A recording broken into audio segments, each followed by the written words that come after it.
Okay, I have the image transferred now to the watercolor paper, and we're going to work up here in the sky area. I want to show you how you can get an effective watercolor sky using the wet and wet technique. So the first thing we're going to do is wet this entire area and be very careful to stay right at that line and not go below it.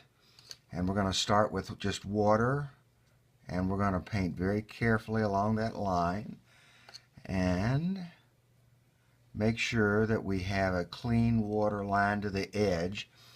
And then we'll take the brush and completely cover the paper the rest of the way, all the way to the top. Now, as I had mentioned earlier, you have to be very careful about making sure that you have that entire section of paper covered with water. When you first put water on watercolor board or watercolor paper, of course the paper begins to absorb it, and it doesn't take long before it is already drying out. So I like to cover it one time and then come back over it with a second coat of water just to make sure that I have the paper area entirely wet. And then I'm taking very long, broad brush strokes to spread that water out so that I don't have any pooling of water in any particular place. Now, when I demonstrated this the other day and talked about the fact that you might have some sort of an underpainting, and I mentioned that you could do yellow or pink, I'm going to do the yellow version again, but I want you to see that when I add this yellow color to there, I'm going to spread it out so that it is very, very thin. That in fact it's only a slight haze of yellow on this board, because on this paper, because I want it to be very minor in terms of its tint, so that when I color and cover over it with the darker gray colors, that it will easily cover over. One of the things that I notice that happens many times is that when people are putting this underpainting on here, they get the yellow too bright. And now you'll see that I'm carefully spreading it out uniformly across the sky. I'm going to let that dry, and then I'll show you how to do the next particular part. Okay, the paper has dried, and I want to take a look at where I had just placed this yellow wash, and that's really what it is called when you paint across an area with wet into wet. It's called a wash, and you'll notice that the slight yellow tint to the sky is just a little bit darker or a little bit different color than the white of the paper. But one of the things I think is important to note is that this undercolor wash here should be very, very light. And now that the paint has dried, it's even lighter than it looked when it was wet. We're going to go over this now with the colors that create the clouds, and we're going to do another wet into wet. That is, we're going to wet the entire area of the sky completely and try to do it as evenly as possible. And then once we have done that, we're going to begin painting in the sky with the brown-gray mixture, brown-blue mixture, which creates a gray. I'm going to show you that. And I'm going to show you how I lay it on slowly to let the wet and wet technique to work. Now, before we start, I also want to talk about the paint palette. I have gone ahead and already have added several drops of water to the blue and several drops of water to the brown.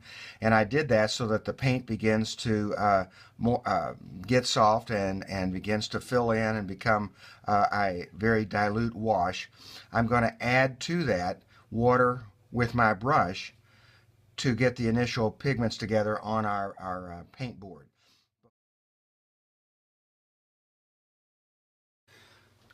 Okay, we're ready now to wet the entire surface of the sky area with water. Notice how carefully I am going over that area near the snow line so that I don't go over that line. The other thing I'm doing is gently, in long strokes, wetting the board back and forth. I don't want to scrub out any of that yellow, but I do want to make sure that the water is distributed evenly across the top of this sky. And I noticed that when the watercolor paper is first wet, that it will soak up water very quickly and also begin to dry out. So I'm also going to do this procedure one more time. I'm going to wet my brush, outline the snow area, and then gently wet my paper all over one more time. And I even look at it from the side to make sure that I don't have any areas that are not wet. All right, now that should be good enough, and we're ready now to enter into the painting aspect of this. Okay, I'm going to mix these colors on this board so that you can see me do this. I'm going to first of all get some of the blue pigment, add some more water to that. I want to get enough on here that I'm going to be able to create this color that I want to create. I'm adding more water. Okay, then I'm going to clean my brush, and I'm going to go to brown. I'm going to put this over here as a separate area so that you can see this. I'm going to mix these together, and they begin to form a gray. Now, whether it's a blue gray or a brown gray, of course, depends on how much pigment you have. You might even decide that to check this out, you're going to put a little bit of watercolor paper down and look at the color. And I think you can see there I have a nice gray color that I've created out of that blue and that brown. And so now, when I look at my paper, believe it or not, this paper has already started to dry out again. So I'm going to go over it yet one more time with my water and carefully wet that paper. Now it's going to begin to wrinkle just a little bit. That's okay. If you do this slowly and let areas dry between adding these layers, that paper will settle right back down. Alright, that should be enough. Alright, so let's take a look at this gray now, and I want you to see what I'm doing. I'm painting it in here, and I'm going to do this in sort of strokes to let some of that white show through. I'm going to add a little bit more blue to this. That's a little bit browner and darker than I want right there. I'm trying to let the water do its work.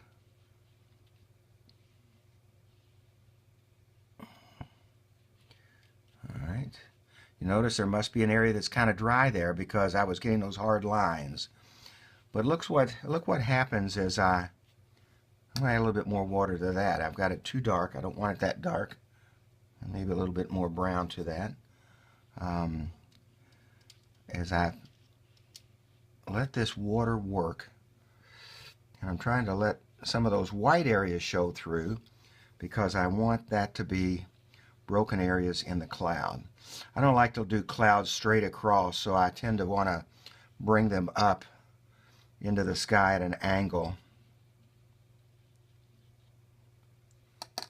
Add a little bit more blue to this. I want a little bit more blue in this sky there. I'm getting that blue color that I want now. Had it a little bit too gray. I want this sky to be a little bit more blue in color in the cloud areas.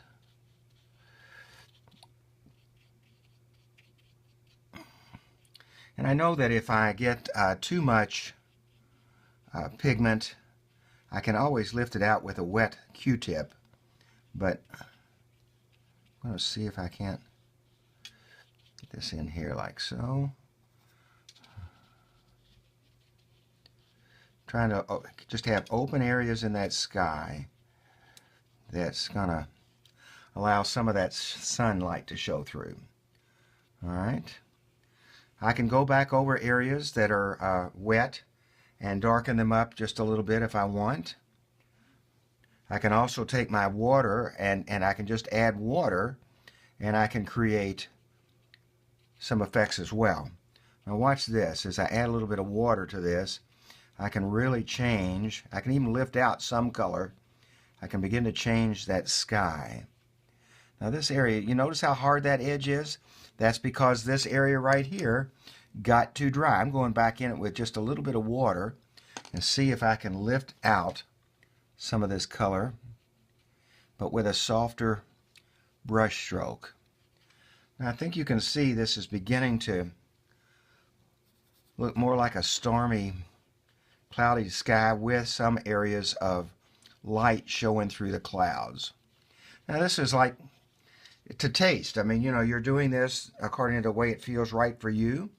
And now I'm going to let this dry. I'm not done with it, but I want to let the water take to do its job. And so I'll worry about cleaning up this little edge right here a little bit later with my tree line. But let's let that dry, and we're going to come back in just a few minutes and see what we need to do to further refine that sky.